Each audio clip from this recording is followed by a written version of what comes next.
बाबा जी की प्यारी साध संगत जी, सभी को प्यार भरी राधा स्वामी जी। अगर दुनिया में कोई उत्तम से उत्तम जन्म है तो मनुष्य जन्म है। यह तो सत्संग में कई बार अर्ज किया जा चुका है कि इस दुनिया के दो हिस्से हैं, एक जल दूसरा थल। पहले जल को ले लो। जल में जीव क्या खाते हैं? जीवों को जीव खाते हैं। भेल मछली और मगरमच्छ बड़ी मछलियों को खा जाते हैं, बड़ी मछलियां छोटी मछलियों को खा जाती हैं। साथ संगत जी बाबा जी के इस चैनल को अभी तक सब्सक्राइब नहीं किया, साथ संगत जैसी बाथल जी बाबा जी, डिपोवा बाबा जी के इस चैनल को सब्सक्राइब जरूर करें और कमेंट में राधा स्वामी जी लिखें। अब थल की ओर आ जाओ, आ जाओ। यहां भी जीवों को जीव खाते हैं। शेर और बाघ गीदड़ को खा जाते हैं, गीदड़ भेड़ बकरियों को खा जाते हैं, भेड़ बकरियां पौधों को खा जाती हैं, बाज चिड़ियों को खा जाते हैं, चिड़ियाओं कीड़े मकोड़ों को खा जाती हैं। गुरु नानक देव जी फरमाते हैं, बेशुमार जीव हमसे टकराकर मर जाते हैं, बेशुमार जीव हमारे सांस लेने से अंदर चले जाते हैं और मर जाते हैं। इस दुनिया में इतने जीव हैं कि अगर सुई की नोक रखो तो उसके नीचे भी 20 जीव आ जाते हैं। यह वायुमंडल जीवों से ठसाठस भरा हुआ है। उस मालिक ने जीवों को 4 श्रेणियों में बांटा है, अंडज, जयरज, स्वेदज और उद्भिज्ज। एक वे जो उजेड़ अथवा झिल्ली में लिपटे हुए पैदा होते हैं, जैसे इंसान, हैवान वगैरह। एक वे जो मौसम की तब्दीली परिवर्तन से पैदा होते हैं, जैसे मच्छर, जू वगैरह। एक वे जो अंडे से पैदा होते हैं, जैसे सभी किस्म के पक्षी। एक वे जो जमीन पर उगते हैं, जैसे सब्जी, फूल, घास फूस, बाग बगीचे वगैरह। आग, हवा, यानी हर एक में जीव हैं। आया ख्याल, फिर इन जीवों को 40 लाख योनियों में बांटा गया है। हम करोड़ों युगों से अलग अलग योनियों में फंसे हुए हैं। कभी वृक्ष, कभी कीड़ा, कभी पतंगा, कभी पक्षी, कभी पानी के जीव, कभी भूत प्रेत, यक्ष, किन्नर, गंधर्व, इंसान, पशु आदि बने। इस 84 लाख किस्म की योनियों के जेल खाने से निकलने की राह मनुष्य जन्म है, लेकिन मनुष्य की आंखों के पीछे पर्दा डालकर उसे बाहर निकाला हुआ है। इसके अंदर करोड़ों खंड ब्रह्मांड हैं। खुद वाहि गुरु अकाल पुरुष ईश्वर खुदा, जिसे हम भिन्न भिन्न नामों से याद करते हैं। इसके अंदर समंदर है। वह न किताबों, पोथियों और ग्रंथों में है, न तीर्थों, मूर्तियों, जंगलों और पहाड़ों में। वेद, शास्त्र, ग्रंथ, पोथियां कहती हैं कि इसके अंदर है, मगर जब तक पर्दा नहीं खुलता वह दौलत किस तरह हां मिले, परमात्मा कैसे मिले, जेल खाने से छुटकारा कैसे हो। छुटकारा उस वक्त होता है जब यह पर्दा खोलकर पिंड से ब्रह्मांड पर चढ़कर अपनी जायदाद को संभाले और देखे कि मेरे अंदर उस अकाल पुरुष ने क्या खजाने रखे हुए हैं। उस परमपिता के साथ प्यार करे मन, इंद्रियों की गुलामी से आजाद हो जाए तो जेल खाने से निकलने की राह मिलती है, तब परमात्मा मिलता है। लेकिन जिस तरह कुम्हार को हीरा मिल गया, उसे उसकी परख नहीं थी, उसने हीरे को गधे के गले में बांध दिया। इसी तरह मनुष्य जन्म उत्तम से उत्तम है। देवी देवता भी इसे पाने के लिए तरसते हैं, मगर यह कद्र नहीं करता, बल्कि विषय विकारों, पापों, झगड़ों और कई धंधों में खो जाता है। अपने आप को नहीं पहचानता। आप घाती सो महापापी। इसीलिए संत महात्मा समझाते हैं कि भाई, करोड़ों जन्म भोगने के बाद तुम्हें यह मनुष्य जन्म मिला है, कुछ अपना काम भी करो। हम बेटे बेटियों, मन व इंद्रियों के काम धंधों में फंसकर अपना काम नहीं करते। सारी उम्र पराया बोझ ढोते रहे। जब अंत समय आया तब आंख खुली। जिस तरह रात को हम घंटे 2 घंटे सपना देखते हैं, उस समय हमें वह सच प्रतीत होता है, लेकिन जब सुबह उठते हैं तो ख्याल आता है कि सब झूठ था। इसी तरह यह दुनिया भी 10, 20, 50, 100 साल का सपना है। आप कहोगे कि हम तो जाग रहे हैं। नहीं, जिस दिन मौत आएगी आप कहोगे, हाय ये तो सपना था। इस सपने से निकलने का समय अभी है। जो कुछ करना है अभी करना है, मगर अफसोस ये जागता नहीं और अपना काम नहीं करता। जिस तरह बुखार के मरीज को मिश्री कड़वी लगती है, हालांकि मिश्री कड़वी नहीं होती, बल्कि मरीज के मुंह का जायका कड़वा होता है। बीमार को अच्छे भोजन दो, वह कहता है कि परे हटाओ। इसी तरह यह दुनिया के भोगों में जन्मों जन्मों से ऐसा डूबा हुआ है और कौमों मजहबों के झगड़ों में ऐसा फंसा हुआ है कि यहां से निकलना दुश्वार हो गया है। निकलना तो एक तरफ रहा, नाम की ओर ख्याल भी नहीं करता। अगर थोड़ा बहुत करता भी है तो दुनिया की लज्जतें और दुनिया का प्यार बाहर खींच लाते हैं। महात्मा क्या करें? वे दवा देते हैं, मगर यह खाता नहीं। जिस तरह डॉक्टर से दवा ले आए मगर खाई नहीं तो फायदा कुछ नहीं होता। दवा आले में बीमार बिस्तर में और गालियां एक डॉक्टर को वाली मिसाल है। इसमें डॉक्टर का कसूर नहीं। इसी तरह जब तक इसका मन अपनी गलतियों को नहीं देखेगा यह कामयाब नहीं होगा। कहते हैं कि यह घर बार हमारे नहीं है, यह शरीर हमारा नहीं बल्कि किराए का मकान है, काल का चोला है। सारे आर्षि मुनियों बुजुर्गों ने यहीं छोड़ दिया और हमें भी यहीं छोड़ना है। मगर जब तक हम इस मकान शरीर में हैं हमें इससे फायदा उठाना चाहिए। हम भ्रम में फंसे हुए हैं। बाल बच्चे कौम मजहब सब भ्रम है। हम अपना कुछ नहीं करते बल्कि सारी उम्र पराया बोझ ढोते रहते हैं। आप सोचो, साथ जाने वाली कौन सी चीज है? क्या साथ लेकर जाते हो? धन दौलत साथ नहीं जाती, बाल बच्चे साथ नहीं जाते, यहां तक कि यह शरीर भी साथ नहीं जाता। साथ जाने वाली केवल दो ही चीजें हैं, एक सतगुरु और दूसरी शब्द धुन। लेकिन हमारा दोनों के साथ प्यार नहीं। फिर संभाले कौन? सारा संसार काम क्रोध लोभ मोह और अहंकार में फंसा हुआ है। सारा जगत काल भगवान का चबैना है। यही कबीर साहिब कहते हैं, करोड़ों कौमें आई और चली गई बना कुछ भी नहीं। हैरानी इस बात की है कि हम लोगों को मरते हुए देखते हैं मगर मन कहता है कि तेरी मौत नहीं, मरने वाले तो और हैं। काम क्रोध आदि डाकुओं और इंद्रियों ने इस पर कब्जा कर रखा है, यह सोचता नहीं। इसके विपरीत जब आपको किसी सफर पर जाना होता है तो 10-15 दिन पहले ही सामान बांध लेते हो। किसी सराय होटल या धर्मशाला में ठहरने और खाने का पहले से ही इंतजाम कर लेते हो। किस राह जाना है और किस तरह जाना है, इन सारी बातों को पहले ही सोच लेते हो।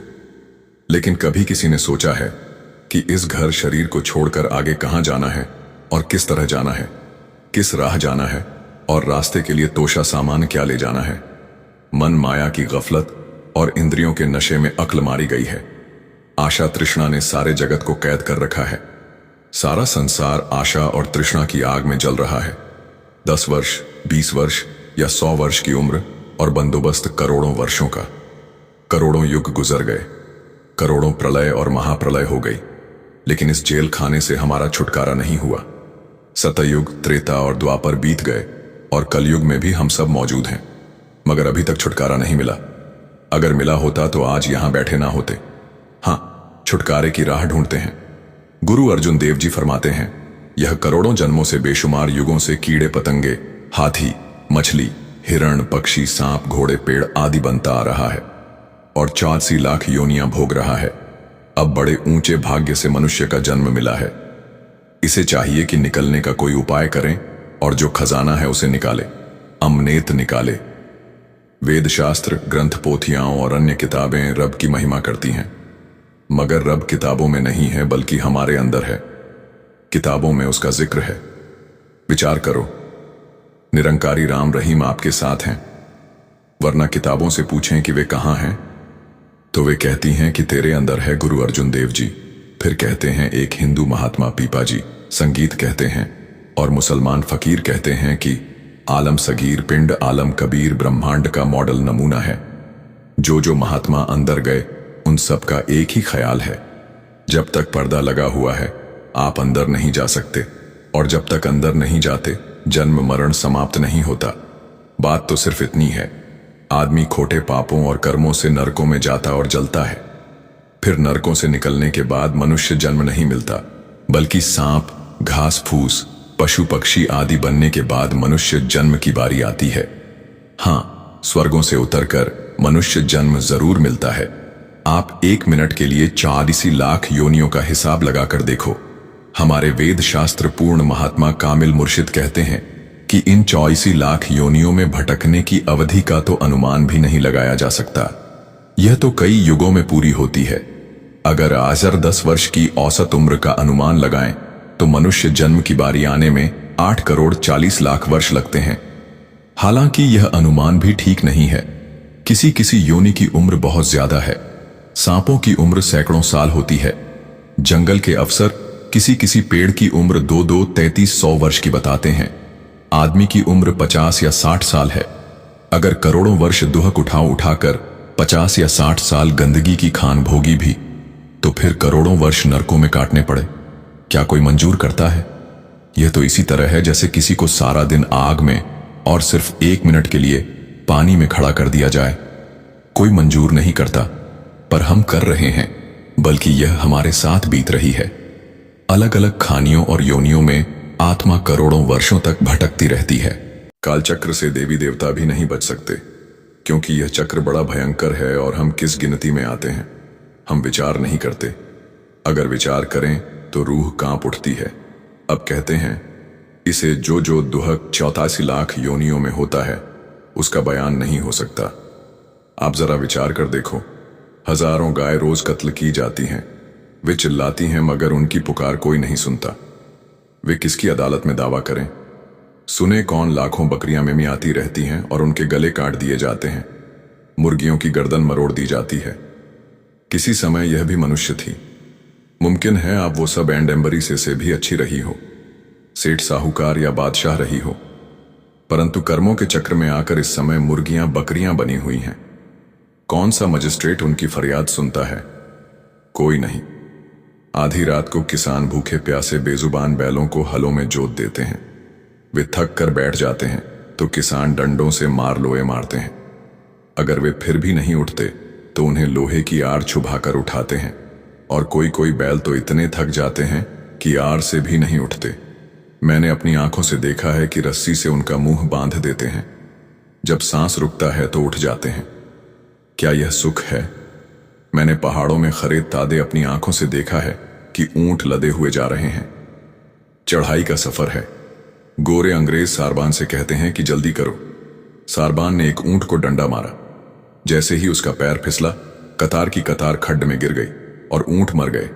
इस दुनिया में दुहक ही दुहक है, परंतु हम विचार नहीं करते, बल्कि कहते हैं ए जग मिठा अगला, किन डिटट्ठा, यह गफलत है, भूल है।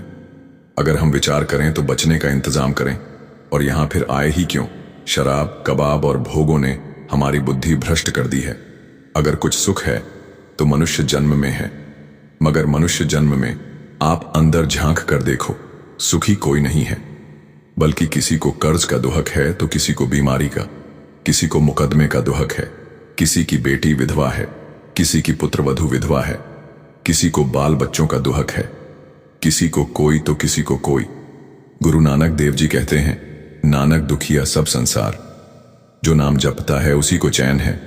यही सहजोबाई कहती हैं, जिसके अंतर में नाम प्रकट हो गया वही सुखी है, उसे ही शांति है।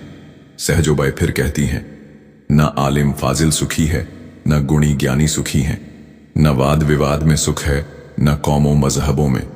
मैंने उपदेशकों को देखा है कि वे दूसरे मजहब की सोसाइटियों या मीटिंगों में जाते हैं। वहां उन्हें बोलने की इजाजत नहीं होती। वे सुन सुनकर लाल पीले होते हैं। हालांकि दुनिया को शांति का उपदेश देते हैं। अगर शांति है तो नाम में है। दुनिया और दुनिया के पदार्थों में सुख नहीं, ब्रह्मांड के राज्य में भी सुख नहीं। अगर है तो आपके अंदर है। वे संत महात्मा कामिल फकीर जो इस जेल खाने से मुक्त हो गए मालिक से मिल गए, वे हमें इस संसार की अग्नि में जलते हुए देखकर हम पर तरस खाते हैं। उनका दिल दुखी होता है और वे हमारे लिए सचखंड छोड़कर मनुष्य बनकर आते हैं और कहते हैं कि भाई, यह देश तुम्हारा देश नहीं, यह कौम तुम्हारी कौम नहीं। तुम्हारा देश सचखंड मकाम हक और तुम्हारी कौम सतनाम है। वहां न जन्म है, न मृत्यु है, न दुहक है, न सुख है। यह उस सतनाम के समुद्र की बूंद है। इसलिए न घर छोड़ने की जरूरत है, न कौम या मजहब छोड़ने की, और न ही कामकाज छोड़ने की जरूरत है। अगर कौम छोड़ने से सच्चा घर मिल जाए तो हम तैयार हैं। इन कौमों, बिरादरियों और रिश्तेदारियों ने इसके ऊपर पर्दा डाल रखा है। नहीं तो संतों का उपदेश तो इतना सरल है, संगीत की 5 वर्ष के बच्चे से लेकर 100 वर्ष के बूढ़े तक अमल कर सकते हैं। क्या स्त्री, क्या पुरुष सबके लिए साझा है और सबके अंदर है। किसी कौम के होकर अंदर जाओ, नाम सारे संसार के लिए एक ही है। वह ना गुरुमुखी है, ना संस्कृत है, ना अरबी और ना फारसी। वहां कोई जबान नहीं तो कोई किताब भी नहीं। वह अकत कथा और ला बयान है। मालिक से मिलने का यह मार्ग संपूर्ण संसार के लिए एक ही है। कौम और मजहब हमारे नहीं बल्कि मन के बनाए हुए डिजाइन है। सोचो, 500 वर्ष पहले सिख नहीं थे, 1600 वर्ष पहले मुसलमान नहीं थे, और 2-3 हजार वर्ष पहले ये बौद्ध नहीं थे, और पीछे चलते जाएं तो आखिर सिर्फ मनुष्य ही मनुष्य रह जाएंगे। ये सब झगड़े मन के पैदा किए हुए हैं। मुसलमानों का कुरान शरीफा एक है, मगर मुसलमानों में 72 संप्रदाय हो गए हैं। ये अलग अलग संप्रदाय किसने बनाए हैं? मन ने। गुरु नानक देव जी का ग्रंथ साहिब एक है, परंतु 50 संप्रदाय बन गए हैं, शायद आगे और भी बने। हिंदुओं में संप्रदायों की कोई गिनती ही नहीं है। ईसाइयों के भी 20 से ज्यादा संप्रदाय हैं, परंतु इंजील एक ही है। इन सब का डिजाइनर बनाने वाला मन ही है। अकाल पुरुष एक है, उसकी शिक्षा एक है, मार्ग एक है और वह सबके अंदर है। जब अंदर जाओ, पर्दा खोलो, तब पता लगेगा। वहां ना हिंदू को कोई रियायत है, ना मुसलमान को, ना ईसाई को, ना सिख को। वहां किसी के लिए कोई रियायत नहीं है। कबीर साहिब कहते हैं, वहां इश्क और प्रेम का सवाल है। मन व इंद्रियों की गुलामी से आजाद होने का सवाल है। लोग यहां कौम, मजहब, खुदगर्जी, ईर्ष्या, द्वेष आदि की आग में जल रहे हैं। वहां कोई लिहाजा नहीं है। किताबें पढ़कर देख लो। जब संत सचखंड से आते हैं, वे सबको एक ही उपदेश देते हैं कि भाई सुहारी, तुम्हारे अंदर नाम है। आत्मा को 9 द्वारों से निकालकर 10वीं गली में ले आओ और सूरत को शब्द यानी नाम के साथ जोड़ दो। वेद उसे नाद और आकाशवाणी कहते हैं। गुरु नानक देव जी ने आज सच जुगाद सच और गुरुनी कहा है। एक ही मार्ग और एक ही उपदेश है। सभी संतों का एक ही मिशन है। वह दाव सौते अजपा जाप है और खुद ब खुद झपा जा रहा है। अपनी आत्मा को उसके साथ जोड़ दो। वह 10वीं गली में खुद ब खुद हो रहा है, जिसके साथ आपको जुड़ना है। कहते हैं, संतों की शिक्षा आसान से आसान है, कुदरती है, युगों युगों से है। वह सनातन से सनातन है, आदिकाल से है, अटल है, नेचुरल लॉ है, कुदरती कानून है। जब से दुनिया बनी है तब से है। मगर इतनी आसान युक्ति होते हुए भी दुनिया नहीं मानती। मन इंद्रियों के नशे नाम नहीं लेने देते, खोटे कर्म उधर नहीं जाने देते। कबीर साहिब कहते हैं, खोटे कर्म करने वाली पापी आत्माओं को उनके पाप उसी समूह से सुन ए नाम की ओर नहीं आने देते। जिस प्रकार मक्खी चंदन कस्तूरी मुश्क कपूर आदि पर नहीं बैठती, बल्कि सारा दिन गंदगी पर भिन्न भिन्न करती है, इसी तरह इसका हाल है। संत महात्मा चाहते हैं कि सबको निकाल लें, मगर यह कहना नहीं मानते। मोड़ी के कीड़े को बाघ की खुशबू का पता नहीं होता। हम दुनिया के भोगों की अग्नि में जले हुए हैं। हमें पता ही नहीं कि अंदर ब्रह्मांड में कितनी शांति है। संत बताते हैं, पर हम उनकी बात पर विश्वास नहीं करते। आत्मा भी अंदर है, शब्द भी अंदर है। बाहर से कुछ भी नहीं लाना, सिर्फ सूरत और शब्द का मिलाप करना है। वेद शास्त्र उसी की तारीफ करते हैं। अन्य किताबों में भी यही लिखा हुआ है कि वह आपके अंदर है। कुरान शरीफ का कथन है कि खोदा शाहक सुषुम्ना नाड़ी से नजदीक है। जब तक शहरग में नहीं जाते खोदा नहीं मिलता। भगवत गीता कहती है कि वह अंदर है, परंतु हम अंदर नहीं जाते। हम चाहते हैं कि वह बातों से मिल जाए, पर वह बातों का भी आकर्ष विषय नहीं। सभी आर्षि मुनियों फकीरों का एक ही ख्याल है कि जब तक पूरा गुरु राह ना बताए और यह कमाई ना करे, अंदर पर्दा नहीं खुलता, जन्म मरण समाप्त नहीं होता। सीधा हिसाब है। जब तक जीते जी नहीं मरते, काम नहीं बनता। हम अल्लाह, परमेश्वर आदि लफ्जों को नाम समझते हैं। लफ्ज नाम नहीं। दुनिया लफ्जों में मर गई। लफ्ज सिर्फ रूह को नाम के साथ जोड़ने के लिए है, समझाने बुझाने के लिए है। कई बार अर्ज की है कि गुरु अंगद देव जी फरमाते हैं, नाम आंखों का विषय नहीं है। यह आंखें और कान वहां काम नहीं कर सकते। वह आंख और ही है। वहां कोई जबान नहीं, कोई ग्रंथ, वेद शास्त्र, इंजील नहीं। वह कब मिलता है? जब यह जीते जी मरे, यानी यहां तक दोनों आंखों के बीच में आ जाए। 9 दरवाजों को छोड़कर पिंड से निकलकर अंड में आ जाए। जब तक यह जीते जी नहीं मरता, चाहे किसी भी कौम या मजहब का क्यों ना हो, नाम नहीं मिलता। नाम लफ्जस नहीं है, वह हुक्म है, अरब्बी है। वह हर एक के अंदर है। वह नाम है मुसलमान। फकीर भी यही कहते हैं। उसका कोई नाम नहीं, जिस नाम से मर्जी हो बुलाओ वह बोलता है। वह अनामी है, सबका सहायक है। लेकिन जब तक आत्मा नाम की लज्जत नहीं लेती, तब तक इस 84 के जेलखाने से नहीं निकलती। जितने भी संत महात्मा 9 दरवाजे खाली करके 10वीं गली में गए और शब्द के मार्ग से खंडों ब्रह्मांडों को पार कर गए, उन सब का एक ही उपदेश और एक ही मार्ग है। चाहे वे हिंदू रहे हों, चाहे मुसलमान या किसी और धर्म या जाति में आए हों। लेकिन जो महात्मा 9 दरवाजों, 6 चक्रों तथा मन व बुद्धि के दायरे में ही रहे। हम उनकी बात नहीं कर रहे हैं। जब तक सतगुरु ना मिले यह कमाई ना करें। 9 दरवाजे खाली करके 10वीं गली में ना जाए। रूह नाम से नहीं जुड़ती, चाहे नाम बेशक जपता रहे। लफ्जों के झगड़े तब तक ही हैं जब नाम के साथ जुड़ जाए, फिर कोई झगड़ा नहीं। गुरु मिल गया, नाम के साथ रूह जुड़ गई, बा उड़ गई। फिर आप उसे अल्लाह कहो, रब कहो, परमेश्वर, गिरधारी, मुरारी कहो, वाहे गुरु कहो। मतलब कि जो कुछ चाहो कह दो, कोई ऐतराज नहीं।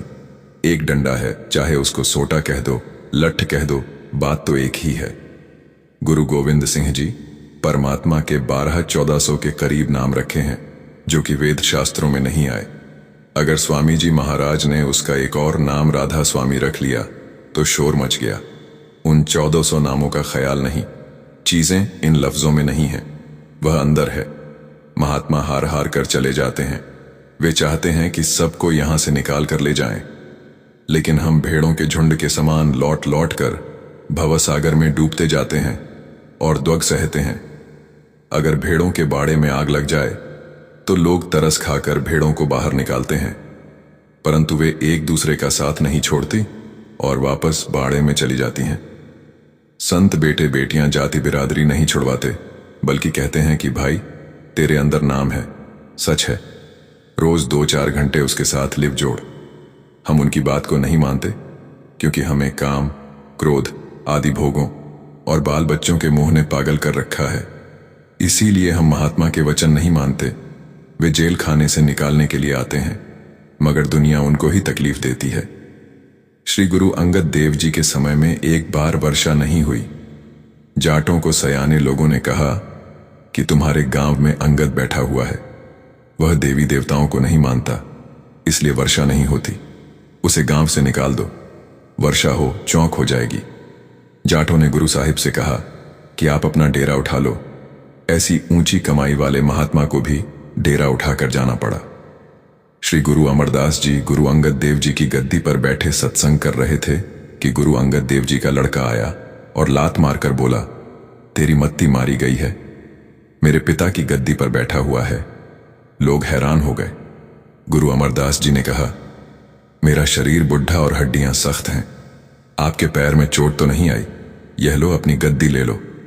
फिर संगत से फरमाया, कोई ना उठे, और आप चल दिए। जब गुरु अमरदास जी चले गए तो लोग भी एक एक करके चले गए और गुरु अंगद देव जी का लड़का अफसाया अकेला रह गया। जब वह दरियाओं आदि घोड़ों पर लाद कर अपने घर की ओर चला तो रास्ते में चोरों ने सब छीन लिया। इसी प्रकार गुरु हरगोविंद साहिब 12 वर्ष ग्वालियर के कहेले में कैद रहे। गुरु अर्जुन देव जी के सगे भाई ने बादशाह को सिखाकर उन्हें दोहक पहुंचाए। दुनिया जानती है कि गुरु तेग बहादुर जी का शीश दिल्ली में उतारा गया क्योंकि वे मालिक की प्राप्ति के ऊंचे भेद का उपदेश देते थे। वे लोगों को जन्म मरण से छुटकारा दिलाते हैं और लोग उनके दुश्मन बन जाते हैं। हजरत मोहम्मद को मक्का छोड़कर मदीना जाना पड़ा, मंसूर को सूली पर चढ़ना पड़ा, शमस तबरेज को खाल खिंचवानी पड़ी। किस किस का नाम लो। यह अंग्रेजों के राज की और उसके बाद की मेहरबानी है कि हम आजादी से सत्संग करते हैं। अगर पुराने राज जैसा जमाना होता तो हम आजादी से सत्संग भी नहीं कर सकते। महात्मा कह कहकर थक गए, मगर मनुष्य नहीं समझा। जन्म मरण समाप्त नहीं किया, अकाल पुरुष का दर्शन नहीं किया, यहीं का यहीं रह गया। सतगुरु चाहते हैं कि सबको ले चले। यह दुनिया के दुहक सहते हैं, 84 के कष्ट सह लेते हैं, परंतु उस ओर नहीं जाते। यानी हमारे ऐब पाप हमें उस ओर जाने नहीं देते। जिस तरह खजाने के ऊपर बैठे सांप के बारे में कहते हैं कि जब तक सांप नहीं मरता खजाना नहीं मिलता, इसी तरह हमारे अंदर करोड़ों खजाने, बेशुमार दौलत, खंड ब्रह्मांड है। खुद खुदा अंदर है, मगर हृदय में मन रूपी सांप बैठा हुआ है। इसके जहर के नशे में हर एक जीव चाहता है कि गुरु मेरे कहने के अनुसार चले और गुरु मेरे अधीन रहे। यह मन की बेईमानी है। अगर गुरु शिष्य की इच्छा के अनुसार चले तो शिष्य तो करोड़ों वर्षों में भी अंदर नहीं जा सकता। अगर उस्ताद तालिब इल्म ना विद्यार्थी की मर्जी के अनुसार चले तो तालिब इल्म पढ़ नहीं सकता। जब शिष्य अपनी मर्जी छोड़कर गुरु के आदेश के अनुसार चलेगा तब अंदर जाएगा, परंतु मन उसे अंदर जाने नहीं देता। इस वक्त गफलत के नशे में उसे नफे नुकसान की चिंता नहीं, उसे विश्वास नहीं कि मेरा कभी हिसाब होगा। हालांकि सब धर्म पुस्तकें यही कहती हैं। गुरु नानक देव जी फरमाते हैं कि एक एक ग्रास का लेखा देना पड़ेगा, परंतु यह कहता है यह जग मीठा अगला कि डिठा अंधा हो रहा है। गुरु अमरदास जी कहते हैं अपनी करतूतों के कारण नरक भोगता है। कहते हैं कि तुम्हारे फायदे की बात कह दी है, समझकर विचार कर लो, नहीं तो तुम्हारी मर्जी। बाबा जी की प्यारी साध संगत जी, सभी को प्यार भरी राधा स्वामी जी। साध संगत जी, बाबा जी के इस चैनल को अभी तक सब्सक्राइब नहीं किया है, साध संगत जी बाबा जी के इस चैनल को सब्सक्राइब जरूर करें और कमेंट में राधा स्वामी जी लिखें।